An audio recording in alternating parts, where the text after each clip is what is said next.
Hello, Bob Wells here, and welcome back to the Undercurrent Stories podcast, where we dive deep into the hidden depths of our world, one fascinating guest at a time. Today, we're diving into a topic that's often overlooked, but always relevant: etiquette and manners. Most of us learn these as we grow up, but given all the cultural and technological changes that modern society has experienced, it's not always easy to know the best practices to adopt. We're here to help navigate these changes. I'm joined by Thomas Farley. Based in New York, Thomas is known as Mr. Manners and is America's trusted etiquette expert, frequently appearing on national TV and working with clients such as Walt Disney Company, American Express, the US Army, and many, many more. Hi, Thomas, and welcome to the show. Bob, thank you so much for having me and for that very gracious introduction. I truly appreciate it. Oh, well, I hope it was okay for you. I have to say, it's great to have you coming on. And I've promised myself I'm going to be on my best behavior. I doubt you never are. I'm sure you're always on your best behavior, but the deference is not necessary, but certainly appreciated. Yeah, well, thank you for that. And I have to ask you, I mean, with your reputation, how easy is it to sort of maintain impeccable manners all the time?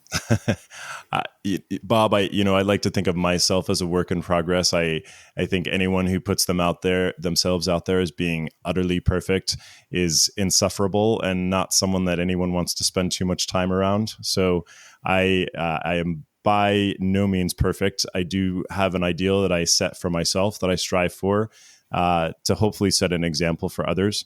But I don't judge. And if people come to me for advice, I'm always happy to provide it. But I'm in work in progress along with the rest of us. Before we talk about manners and etiquette, which I'm really looking forward to talking about, could you just please tell us a bit about your life's journey and mainly what inspired you to become an expert in manners? Sure. Well, I wish I could say it was something that I dreamt about from the time I was a toddler, but the fact is I did grow up in a household just outside of New York City, a household where kindness and consideration and politeness were very much valued. But by no means was I seated at tables with massively wide table settings or fine crystal at every dinner. It was really just about kindness, consideration, and respect for one another, for my siblings. I think, being a member of Generation X, I grew up in an age where you had one telephone in the house, and when the phone rang, you answered it, and you answered it politely, and it probably wasn't for you, but that was okay. You learned to interact as a young child with adults in a meaningful way, something I've always enjoyed doing, even from the time I was a child. So from those early beginnings, and attending Catholic school and wearing a necktie for 12 years of my upbringing throughout my school years, I went on to a career in the magazine publishing industry, where I landed at an American publication called Town and Country, which is owned by Hearst which is owned by Hearst Magazines. And my time at Town and Country was an absolute delight. I spent about a decade there, and one of the columns I helmed at the publication was called Social Graces. So I inherited this column, and it was the magazine's monthly look at all aspects of the way we interact with one another. So not talking Downton Abbey style interactions of an earlier age, but rather modern day etiquette dilemmas that all of us as members of contemporary culture face. And the column proved so popular that Hearst Books, which was a division of Hearst Magazine, said, let's create a book out of this. Let's take this column and turn it into something bigger. So when the book came out, I was tasked with going out on various media, television media, to speak about the book specifically, and was delighted to find that there was a massive amount of interest in the American media and abroad in these various issues, of whether it was about tipping or holiday etiquette or elevator etiquette. People had questions, and people wanted to chat about them. So I suddenly realized that this was something that was a need. It was far greater than I could do with just one monthly column. So I ultimately wound up leaving the publication and set up shop, where I now do travel the United States, as you mentioned, and the world, giving workshops on more considerate communication. And perhaps we can talk a little bit about that. But that was the genesis of it. So I still do quite a bit of media. You and I are speaking right now, right before Christmas. And this is a very, very busy time for me, where the television networks all want to chat about every facet of holiday etiquette. So it's wonderful. I get to speak to literally audiences of millions with my television work, and to smaller groups with my keynotes and my workshops that I do. And I feel very, very honored to have the ability to reach so many people at a time where I think conversations such as these are critical. Yeah, well, thank you for that. That's a great introduction. And as a matter of interest, have you ever done any work in the UK, Thomas? I've done some television work in the UK, but I've not done any corporate programming for anyone in the UK. Yeah. Okay. Now, the first question I've got, I normally ask guests this, and we'll have a rough idea, but how do you define manners and etiquette? And are manners and etiquette two separate things? That is such a great question. And yes, I absolutely do. So the word etiquette actually comes from, for any French speakers in your audience, it comes from the French word which means ticket. So the idea of etiquette is thinking about etiquette being your ticket to better interactions with your fellow members of society. And etiquette really refers to a specific set of sometimes arbitrary seeming rules that exist so that we all of us in unfamiliar situations have the ability to operate from the same set of rules and the same playbook. So, for example, if you go to a wedding, you may find that the guests of the bride in a church will sit on the right-hand side of the church, whereas the guests of the groom sit on the left-hand side of the church. Now, there are historical reasons why that came to be, but now those historical reasons really have no merit. But the fact is, it's a system, and it's a system that's in place that allows us to know, okay, I've never been to a wedding before. Maybe it's your first time. There's a set of loose guidelines that we can follow that don't really deal so much with kindness and consideration, but more comportment in a social situation. That's etiquette. Right. Manners, on the other hand, are the ability to make everyone around you feel like a better version of themselves because you yourself are kind, respectful, considerate. You listen. You're not selfish. It's not me first. It's others first. That is truly manners. And whereas etiquette does evolve over time, as it should, manners, on the other hand, really are constant. So the idea of being kind, considerate, that is something that would have been truly valued 700 years ago in the same way that it is today. But certainly the etiquette of 700 years ago would be far different today than it was at that time. Oh, well, thank you for clearing that up. So in summary, it's something like, opening the door for somebody, regardless of the sex, is manner, their manners and their kind, whereas place laying on a table is etiquette. That's right. And again, you're absolutely right. You hit it on the head there. And it may well be, and in all likelihood, even with the etiquette, there is a rhyme or reason. It wasn't just someone sitting in a closed-off, cloistered room thinking, how can we come up with numerous rules to annoy and confound the general public? There usually is a reason for it, at least at the origin, but which may have long since been lost. But there is always a rhyme or reason to the etiquette itself. But yes, those are rules that are continually evolving versus that common consideration which comprises manners. Thank you. I'd like to ask you about how manners have changed over time. But I would sort of put a little caveat in there that, like a lot of my generation who were brought up in the 1960s as children, we've seen a lot of change, certainly in the UK.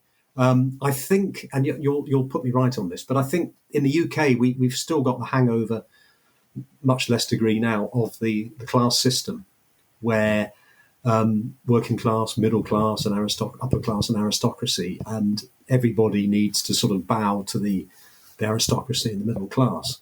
And I was certainly brought up in a time where there was almost like an expected respect for certain professionals like doctors and teachers.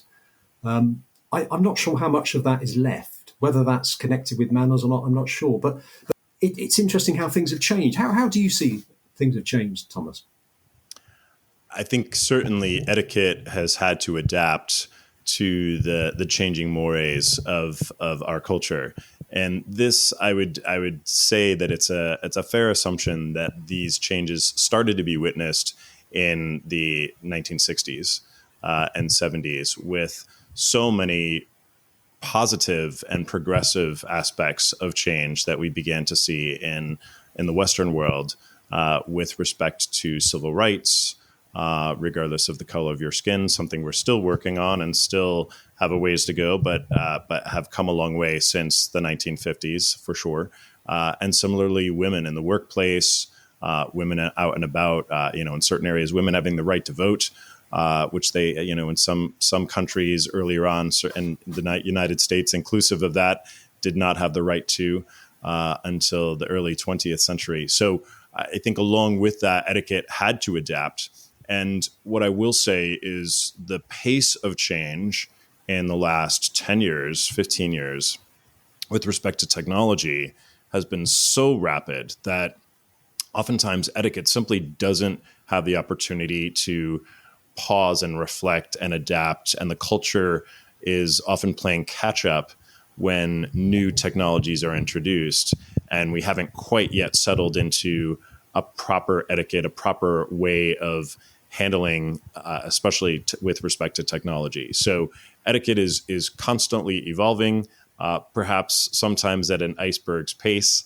But I do think that that there have certainly been many positive changes, not all positive. I would also argue that there have been some things that have gone away that we wish we still had and wish were still part of the culture. But as I say, etiquette at its best really is not about a class system. It's never about making anyone feel a lesser version of themselves. In fact, there's this apocryphal story, and Bob, I have scoured my research and not been able to establish this ever did happen, but I love the story, and I think your listeners will appreciate it as well. It was that Queen Victoria was hosting a state dinner, and at this state dinner, she had an African tribal chieftain as her honored guest at the dinner. And the chieftain, never having been to an English banquet, let alone one held by royalty, saw his finger bowl and reached down for the finger bowl and picked it up and drank it, brought it right up to his mouth and guzzled it down, looking perhaps somewhat perplexed at the taste. But as all guests at the occasion gasped and looked towards their queen, I'm sure you can gather exactly what the queen then proceeded to do, which was pick up her own finger bowl and drink from it. And then, of course, if you were one of her loyal, trusted subjects, you did exactly the same as your queen had just done. And so no one ran over to his shoulder and said, "Oh, goodness, what you just did is a complete breach of etiquette. How dare you? You clearly do not understand our ways." They did their best to make him feel as comfortable and not singled out as unusual or that he had made some kind of a misstep. So that really, even in the Victorian age, again, with this apocryphal story, I think that was etiquette at its best. That really exemplifies what manners are, doesn't it, in etiquette, in terms of making your guest feel okay with things. Very much so. Yeah, that's really interesting. So is the class, I mentioned there about class. Do you think there was as much class system in America as there was in the UK? Most certainly not. I think, if you think about the original emigrants from the UK, from England, the British Isles, who came to the United States along with the Dutch, they were I don't want to say the outlaws. I think all the outlaws probably went to Australia, but they certainly were not the rule followers. They felt that the rules in England, if we're talking about English colonists, were just strict. They wanted to go out and start a new life. I mean, it was a perilous journey to get to the United States, crossing the Atlantic at that time in the 1600s. Not a pleasant, you certainly weren't hopping on the Concorde. So you had to be a little bit rough and tumble to be able to come to the United States or to the colonies at that time. And I think it really was an opportunity for the colonists to establish a clean slate. Now, that's not to say they didn't establish their own means of etiquette, but I think class played a much, much smaller role. And certainly as westward expansion happened and the settlers extended beyond the eastern seaboard into the great American West, you had a very different caliber of individual who was dealing with wild animals, wars and skirmishes with Native American Indians. So it was a very rough and tumble existence in that early period that we're discussing. And as a result, I do not think there was very much opportunity for class or for some of the politesse that may have been part and parcel of growing up in London, for example. And I think a lot of Americans pride themselves on that we are a classless society. Now, that being said, I think that is probably a little bit of a figment of the imagination. Of course, there are classes here. There's no question about that. But I think class matters a lot less. Where you went to school matters a lot less. Who your parents are matters a lot less. What zip code you grew up in matters a whole lot less.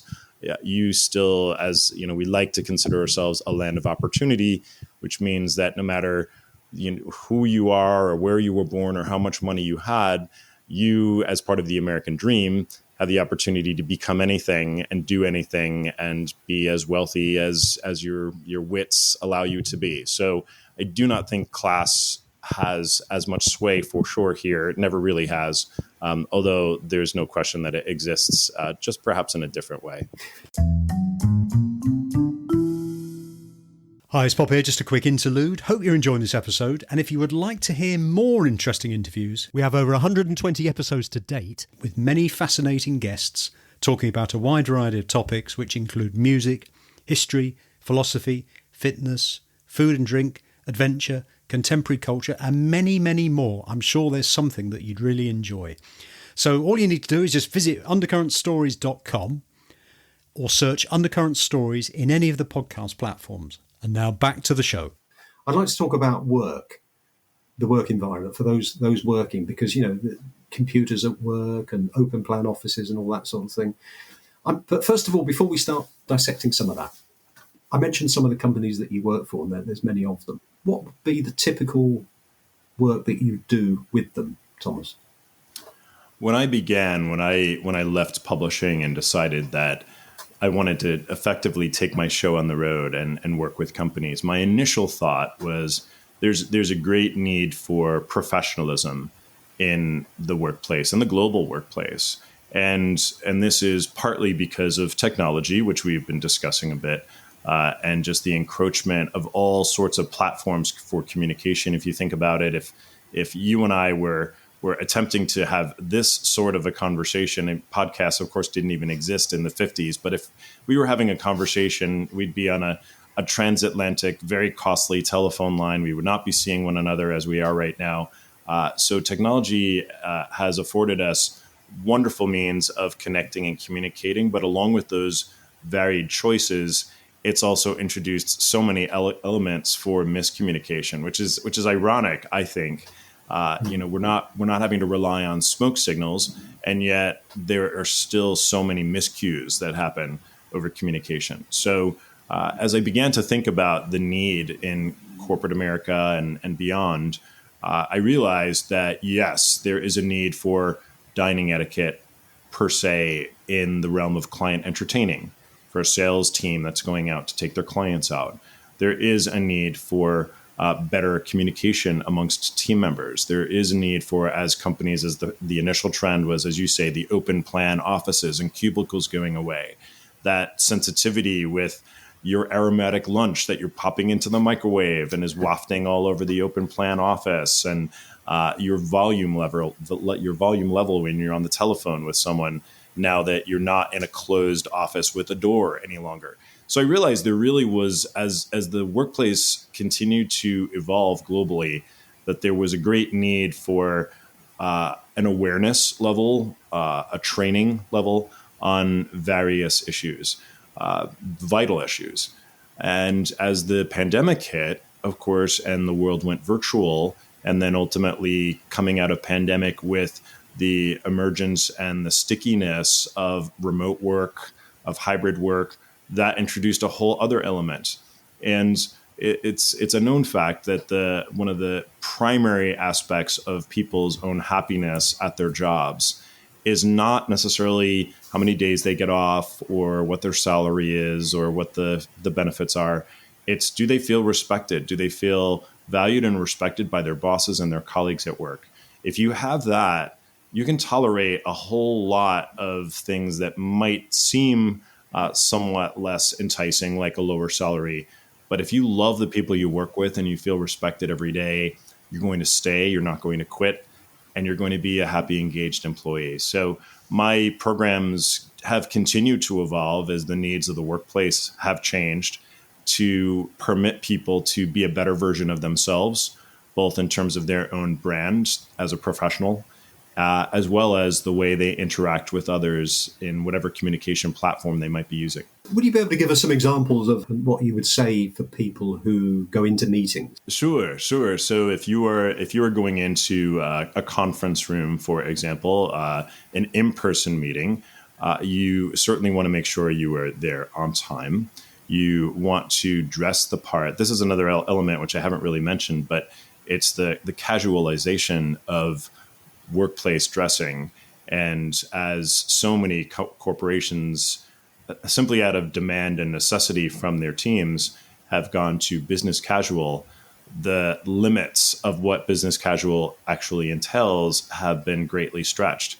So you're walking into perhaps your quarterly meeting where the top brass will all be in attendance, and you're in a business casual environment where, for you, your interpretation of business casual maybe is a pair of barely fitting jeans and a button-down shirt. If this is your de facto look for even that quarterly meeting with the top brass, you're probably not representing your own brand at its best. So we talk a lot about first impressions and the importance of, in every single respect, being that best version of yourself. So if you're going to a meeting, you're there not on, if the meeting starts at 9, you don't arrive at 9, you arrive early. Come with a pen. You'd be shocked how many people walk into a meeting with no writing implement whatsoever. So you've got a pen, you've got a notepad, your devices are put away, not out on the table, not faced up. They are silenced. They are nowhere to be found unless for whatever reason you need to use them specifically during the agenda for the meeting. If you're presenting, if it's a large enough room, I do programs on presentation skills, you stand. I can't tell you how many executives just feel that even in a large conference room where there are perhaps 20 or 30 people, that it's adequate for them to simply remain seated during their own presentation. And it's very difficult to command a room if you're sitting down. So I always advise people stand up, make eye contact, listen, don't interrupt. So there's a whole host of protocol that we would talk about specifically in a meeting.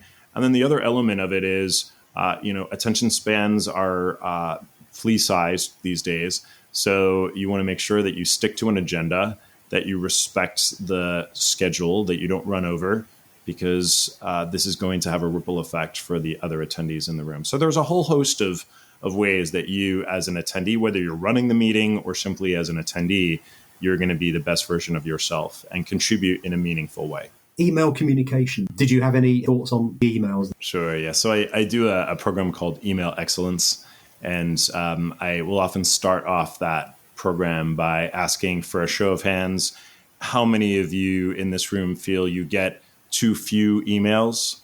Of course, no hands go up. And then I will ask again, of the emails you get, how many of you feel that the emails that you get are simply too short? Again, no hands ever go up. So email is as much as we have all these various means of connecting, email has not gone away. In fact, the percentage of time that we all spend on email, both composing and reading, it's typically about 30% of our work week is spent solely on email. So it's a lot of time that's going into this correspondence. I happen to feel that there's an over-reliance on email. People simply feel that they can dump everything that it is that they want to say into an email and just wipe their hands of it and not have to worry any longer, when in fact, They've perhaps created a chain of confusion. They've been misinterpreted because their tone was misunderstood. Something that sounds terse or angry is perhaps simply your attempt to be concise and clear without too much wordiness. So I think there are a whole lot of ways that email can go wrong. So I always advise, if you can do this discussion live, secondly, if there's any possibility of confusion or misinterpretation, or this is a layered conversation where there are multiple emotional elements involved or multiple complex elements involved, I would initiate with either a video call or a telephone call. I know a lot of, especially members of Generation Z, are not fans of the telephone. They use their mobile phones all the time, but to actually place a call is something that is somewhat frightening for a lot of members of Generation Z, which I think is unfortunate, because we certainly can cut through a lot of the chatter with a telephone call. So email is it's a minefield. There are many ways that, and we can talk about more of them if you like, but there are many ways that we can make a misstep, which is kind of uncanny when you think about it. Email has been around the workplace, the corporate workplace, since at least the late 90s. So given that we're nearly 30 years in on having email as a tool for us to communicate, you'd think we'd all be experts by now. And yet, if we were to poll your listenership on what their pet peeves are with respect to email, I imagine we'd probably come up with a list of about 10 items that are universal. Yeah, I agree. I think email's great for sending data and explaining very simple things, but I always look at it with communication. This is my own view: is that email is very one-dimensional. You can spend a lot of time trying to compose something, which is costly, which you could say on the telephone. So telephone for me is probably two-dimensional, but in person is three-dimensional. You get the emotion, you get any sort of disagreement that you've got or misunderstanding, you can put right more or less straight away. And you've got your body language as well to, because some things on an email might sound perhaps aggressive, and when in fact they're not. But you can use your body language in the appropriate way when you see somebody. And I guess I when I was working, I worked in an office, and I was able to. It was about 500 people there altogether, but I was very often able to get things done just by meeting people in the corridors, or over a coffee very quickly. And I saved a lot of time doing that. And I feel for people, and because I worked at home during the pandemic and carried on working at home until I retired from corporate life. And I feel sorry for people who have to work at home all the time. Maybe the answer is a bit of both. I think for a lot of corporations, at least, that does seem to be the answer, regardless of the etiquette. But I think it's, for someone who is established in their career and is, they're perhaps a baby boomer or Generation X or an older millennial, they've had the opportunity at this point in their lives to be able to have a network of individuals to understand the way a corporation works, because they have been in an office. Prior to 2020, unless you worked in technology, it's highly likely that you were in an office 5 days a week. And now that is definitely not the case, despite corporations attempt to push people back into the office 5 days. It's just, there's a lot of kicking and screaming on that. And I get it. But I think especially for a younger entrant to the workforce, some in their 20s, it is very difficult for them to understand the ebb and flow and the mores of the way a corporation works if they've never experienced it being present and having the opportunity to model and shadow others, or even to communicate, as you say, three-dimensionally. And the other thing with open plan offices, which I used to enjoy working in those days, but I did find sometimes when you wanted to do some deep work, you were contending with interruptions. And I probably did the same with other people, and you sort of wonder how productive that is. I don't know if that would fall into the manners bucket, would it, Thomas? 100%. And it's why companies that have urged their employees to come back into the office to avail themselves of private conference rooms. You have literally closed off. They almost look like old style phone booths where people can shutter themselves in and take a private video call if they need to, or have a call if they need to in these. So corporations definitely appreciate the value of quiet time and focus and concentration time.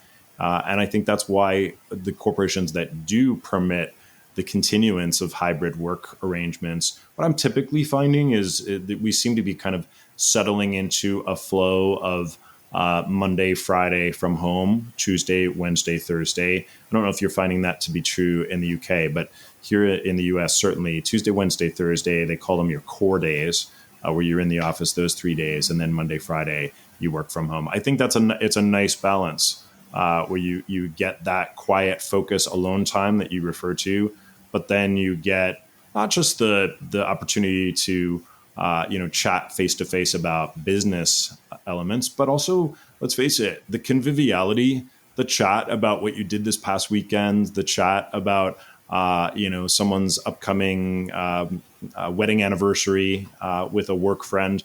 These are also important elements of how we bond in a workplace, and those anecdotal conversations simply don't happen to the degree that they do when we're in the office, when we're working remotely. I'd like to talk about social media and texting. Let's start with texting. Is it okay to ghost somebody when you receive a text? I think, as I said before, we have so many methods of connecting today than we ever did before, which is empowering, but it's also overwhelming. And I think it's far too easy to select any one of the various platforms we have, be it a text, be it a message on WhatsApp or Instagram or TikTok, or an email or a voicemail, to simply ignore it because either we feel we don't have the time, or we'll get around to it later, or perhaps we simply don't want to engage with this person for some reason. Ghosting is an unfortunate fact of life in an age where we are just bombarded by communiques, and all of us have to do our best to answer as many of them as possible. But I feel in some ways almost all of us are like Santa at Christmas time, where you're getting letters from children around the world, and now of course Santa, we know, manages to answer and respond to all of them. But I think for most corporate citizens, that's a simple impossibility. So doing our best to answer the correspondences that, of course, are the important ones from our bosses, from our clients, that takes precedence. But I do think that, by its very nature, we could literally spend our entire day, at least I feel I could, doing nothing but answering correspondence and getting no work done other than that, and still not get to all of our correspondence. That's not an enviable situation to be in. I appreciate that if I want to answer someone's email, I don't need to sit down to a typewriter and take a half hour typing out a letter that I then fold into an envelope, put a stamp on, and walk to the post office and wait 3 days for them to get. That's empowering, and that enables modern communication, and that's wonderful. But I think it does create a sense of overwhelming frustration for many Americans. So if you are deliberately deciding that you are not going to respond to someone, I think we all need to have a thick skin when somebody doesn't respond to us. There may be any number of reasons why that's not happening. And I think it may be that if this is important, you switch to a different communication platform. So if someone's not responding to you by email, you pick up the telephone and don't continue bombarding. Did you get my email? I think the most common line typed in emails that I find is just checking in, usually followed by to make sure you got my email. And maybe they did, maybe they didn't. Maybe they didn't see it. Maybe it went to spam. Maybe they figured that. So I think it's a simple fact of life. I don't think any of us should get too bent out of shape if someone's not responding to us. There could be any number of explanations. But I do think as good corporate dwellers and corporate citizens, we should do our best to answer anyone who actually truly requires our reply. But that can be very difficult. Driving etiquette, is that something that you get involved in, Thomas? Because I've got one or two things I'd like to ask you about that, if you do. Yes, for certain. And I wonder, I feel like that's an oxymoron, sadly, especially in New York City where I live and where we are just on the verge, by the way, of introducing congestion pricing, which I know London has had for several Yes. years. Yes. That's coming in New York City. So we're going to see if Manhattan and New York City drivers are agitated and love to lean on their horns. I have a feeling that that level of agitation is going to be that much higher, knowing that they're paying these additional fees to drive around the island of Manhattan. Yes, I do. I do speak about, honestly, there is no element of the way we interact that I have.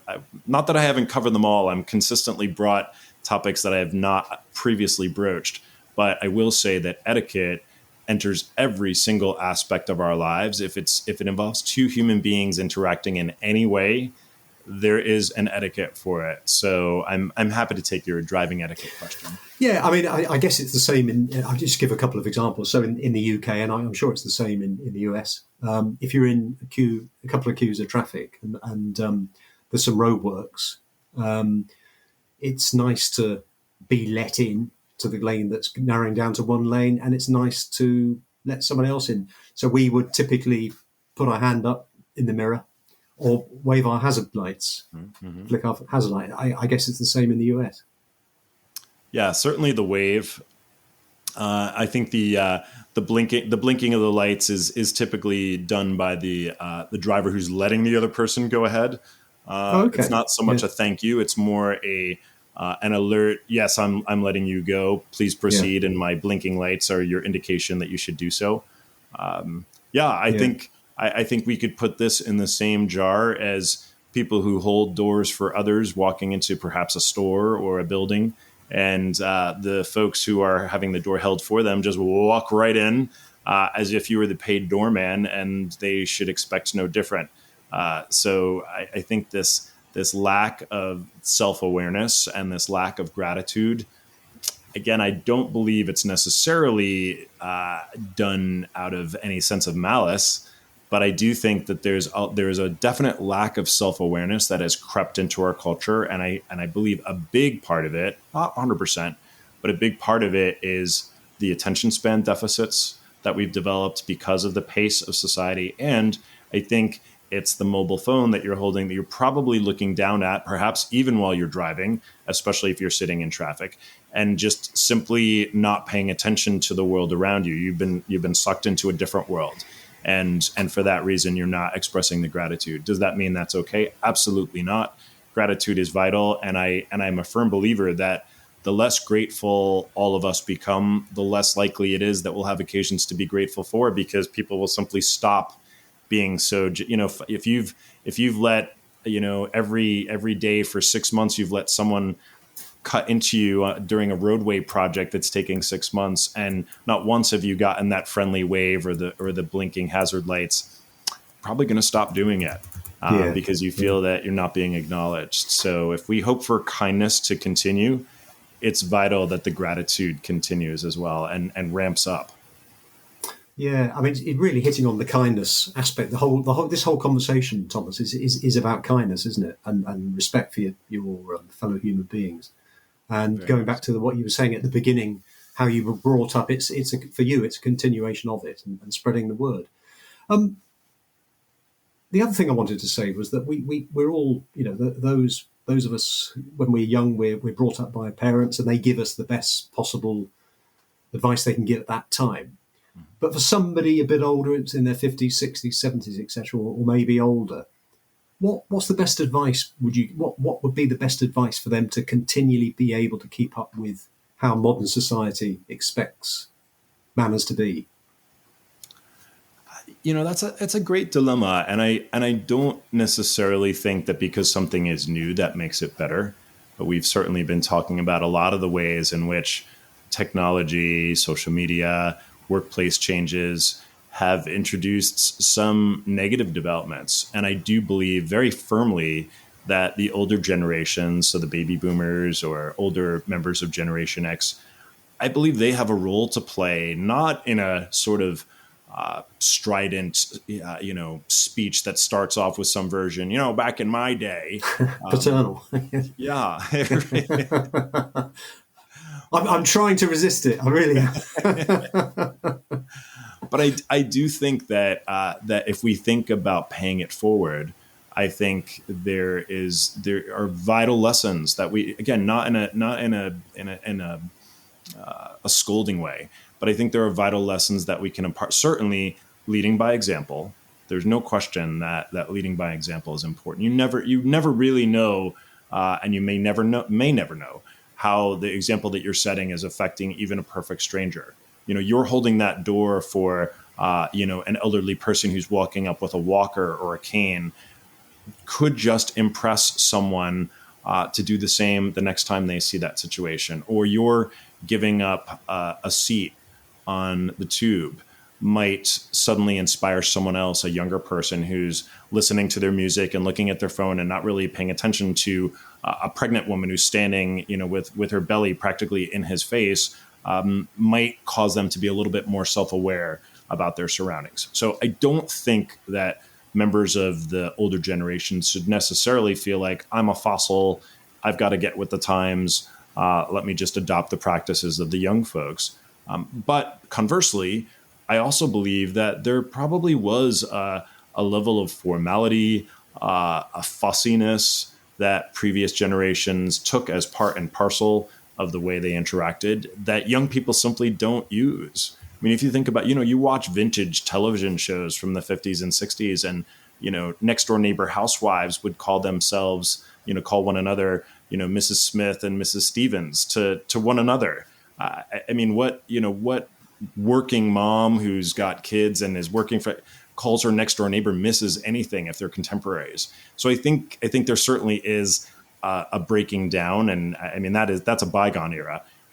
That's not something I would be grieving. I think it's wonderful that we're able to have that level of engagement with one another without all the need for these absurd layers. They're charming in a historical context, but I don't think they have much bearing on modern society. And I don't know that they really require anyone to be grieving them or looking to resurrect them. So I do believe that the youngest members of society have a lot to teach the older folks, and conversely, the older folks have a lot that they can impart to the younger folks, as long as it's done through a method of modeling and through genuine respect. Well, it's the beginning of the new year when this episode is released, and most people decide to do something like, join a health club, go to the gym, and all the rest of it. If somebody wants to brush up their manners, what would you say the top 3 things would be for anybody listening? Yes, I love that question. Thank you for that, Bob. I would say first and foremost, if your listeners felt like they could commit to being the best version of themselves each and every day and each and every interaction. Now, that's a really high bar, because I know we all have bad days. We all, are feeling cranky, or we didn't get a good night's sleep, and we're not the best version of ourselves. But I think if you really set the bar for yourself, that you will make people that you interact with feel better about who they are simply because of that interaction. And how are you doing that? You're calling them by name. You're smiling. You're making eye contact. You're giving them a nice firm handshake when you're meeting them. You're watching your tone. You're watching your body language. All of these elements take such little effort when you really think about it. They take awareness, but none of them are anywhere near as difficult as trying to lose 40 pounds or put on 40 pounds, Yeah. Or give up coffee, or, where do we end the list? I think those would be wonderful goals. And my gosh, if even just your listenership were able to accomplish that, what a movement we would be creating. So I think that would be my pie in the sky goal for all of us come New Year's Eve, as we're making our resolutions. How do we be the best version of ourselves? With respect to your specific question, what would be the top 3 things that we could do to be better with respect to etiquette? I think it really comes down to things that we most likely learned in the very earliest days of our lives, which is using the magic words. So saying please if you have a request, saying thank you when someone's done something for you. And then remembering, and I'd like to banish this phrase if we can, remembering once someone has thanked you for something, that you are not going to respond with, I don't know if this is as common in the UK, but in the US, it's a sickness. No problem. Well, yeah, that's an interesting one. If I can just interrupt you there. Sure. There's either, no problem, or you're welcome. Yes. Would you banish that as well then? Yeah, so what's interesting about those, both of those, so no problem, and not that it means that somebody's going to suddenly think, oh my goodness, was there a problem? Now, why are we talking about a problem? But why introduce two of the most negative words in the English language into what up until that point has been a lovely conversation? I've just thought of another one. No worries.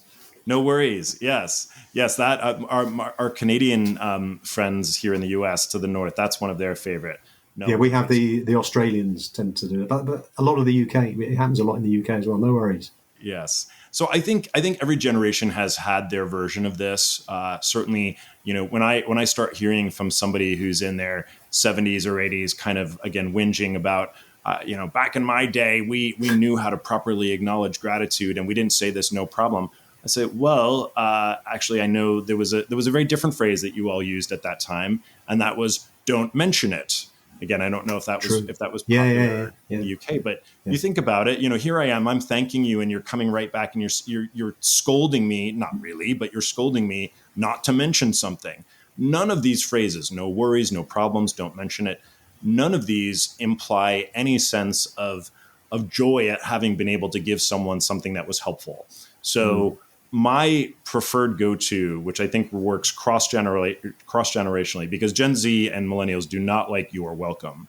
They find that sounds like it's a little bit entitled, and well, of course you'd be thanking me because what I did for you was so wonderful. So you are welcome to thank me further, effectively, which is not the implication. But it's funny that even something that's intended as a kind acknowledgement of when someone has thanked us. So my preferred go-to is either anytime, or in other words, come to me anytime you have that sort of a request and I'm happy to help, or happy to help, or it's my pleasure. Which are both very positive.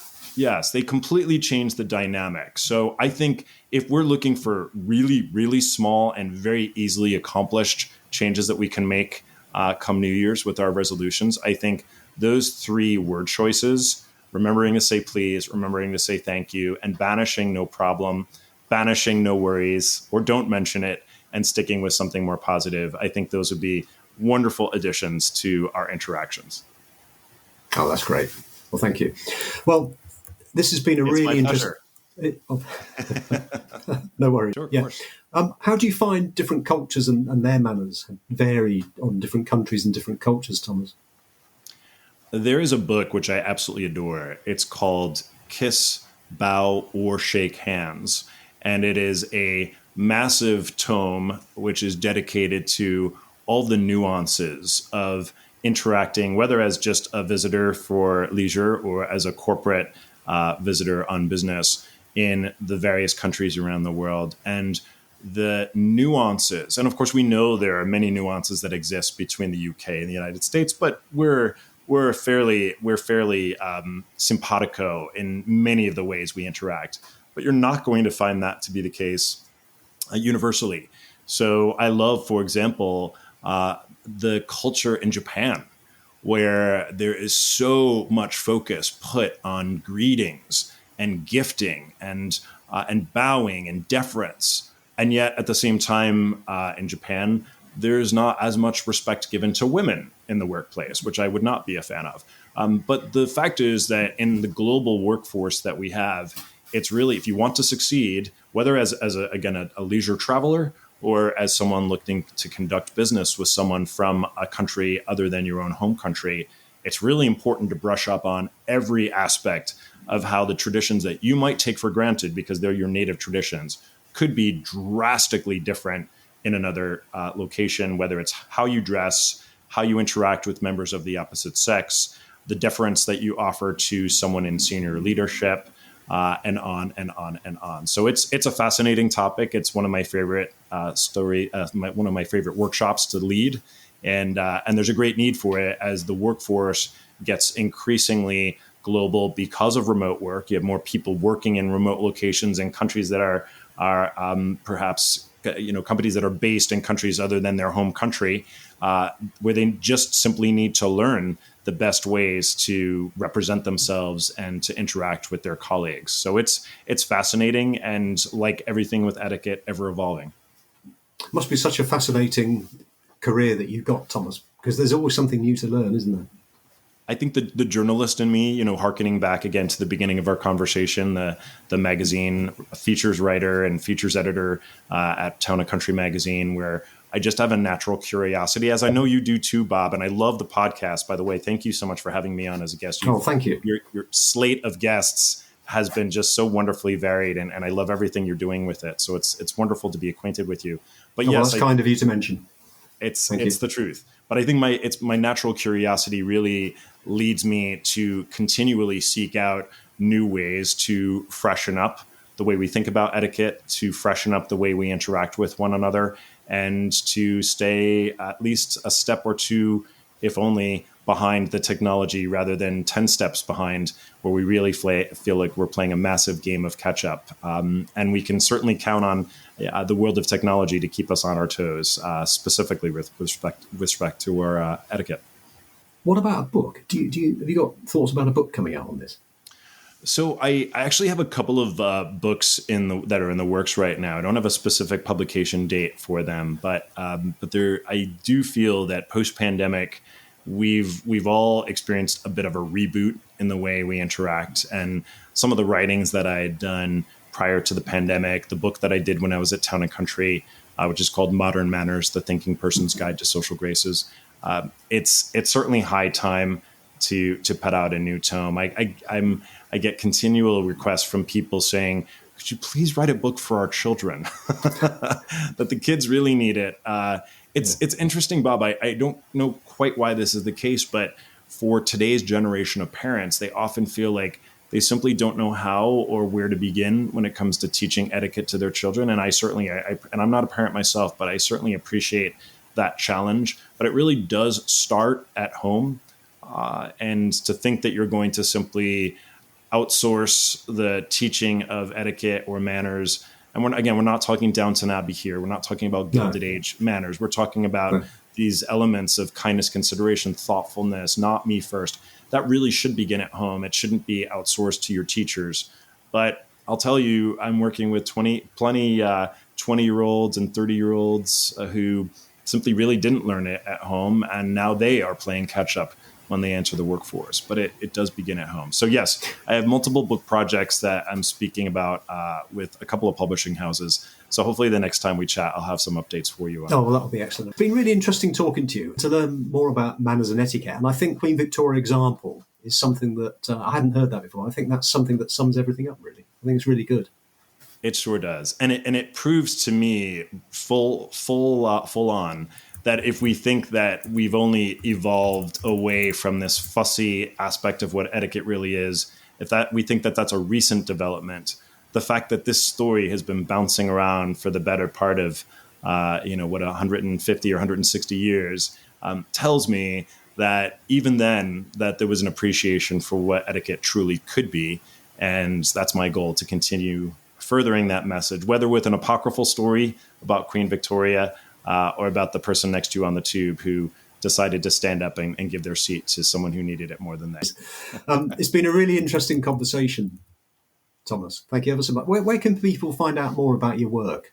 Oh, thank you so much for asking. So I'm known as you mentioned at the top of the segment, I'm known as Mr. Manners in the popular media. So they can certainly catch up with me on Instagram. That's Mr. is spelled out. The website, the URL is Mr. again spelled out -manners.com. I do take questions from any website visitors or listeners or viewers. And then, as I mentioned, I do programs internationally. I talk on even intercultural issues. My guest today has been Thomas Farley. Thomas is an etiquette expert based in New York, and you can find links to Thomas's work in the show notes. Thank you for coming on the show, Thomas. My pleasure, Bob. Thank you so much. You have been listening to Undercurrent Stories. I hope you've enjoyed this episode. Please feel free to share the show link to your friends and family, and if you have 60 seconds, I will be most grateful if you would please rate and review. To hear more episodes, please subscribe to the show and visit undercurrentstories.com. If you leave your email in the link, we will notify you as soon as new episodes are released. Also, check out our social media links, details of which can be found on the show notes. Until next time, this is Bob Wells wishing you all the very best.